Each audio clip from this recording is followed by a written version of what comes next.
శబ్ద కాలుష్యానికి కారణమవుతున్న బైకర్లపై నిజామాబాద్ జిల్లా పోలీసులు కన్నెర చేశారు. వాహనాల సెల్ లెటర్లను తీసివేయించి వాటిని స్వాధీనం చేసుకున్నారు. మొత్తం 240 సైలెన్సర్లను ఎన్టీఆర్ చౌరస్తాలో రోడ్డు లోర్లతో ధ్వంసం చేయించారు. ఇక నిబంధనలకు విరుద్ధంగా సైలెన్సర్లను ఏర్పాటు చేసి శబ్ద కాలుష్యానికి కారణమయ్యే వాహనదారులతో పాటు షోరూంల నిర్వాహకులు, మెకానిక్లపై చర్యలు తీసుకుంటామని ట్రాఫిక్ ఏసీపీ హెచ్చరించారు.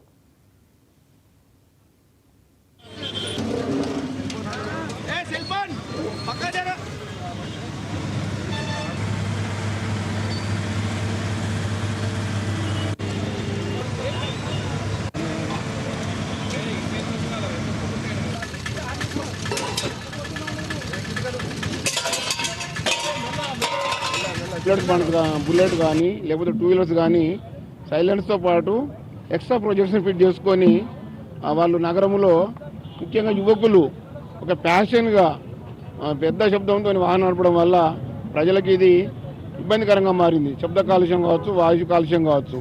దీన్ని మేమందరం కూడా మా ట్రాఫిక్ సిబ్బంది అంటే ముఖ్యంగా మా ఇన్స్పెక్టర్ గారు, మా ఎస్ఐస్, మా ట్రాఫిక్ సిబ్బంది అందరూ కూడా గత 2-3 నెలల నుంచి ఇది వాహనదారులను పట్టుకొని ఇది ఎక్స్ట్రా సైలెన్సర్ను ఉడబీకి వారికి సౌండ్ పొల్యూషన్ కింద పైన ఇంపోజ్ చేసి ఈ విధంగా మేము ఈ రోడ్ రోడ్లతోని యువకుల హెచ్చరికగా చర్య చేస్తా ఉన్నాం.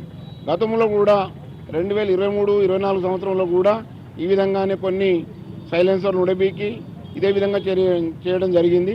అయినా కొంతమంది చేస్తున్నారు కాబట్టి గతంలో కొంతమంది ఎవరైతే వర్క్ షాప్స్ ఉన్నాయో, మెకానిక్ షాప్స్ ఉన్నాయో వాళ్ళందరూ నోటీస్ ఇవ్వడం జరిగింది. ఎక్స్ట్రా సైలెన్సర్ ఫిట్ చేయడం కానీ, ఎక్స్ట్రా ప్రొజెక్షన్స్ కానీ ఫిట్ చేస్తే మాత్రం మీ మీద చర్య తీసుకోబడుతుందని.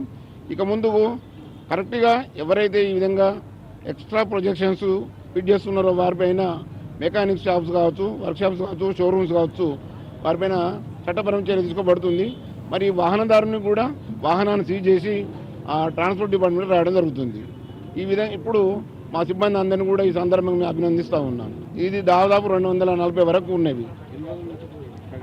గత 2-3 నెలల నుంచి మేము చేస్తూ ఉన్నాయి. ఇవి కాబట్టి యువకులకు హెచ్చరికగా ఏంటంటే మీరు ఇంకోసారి చేస్తే మాత్రం మీ పైన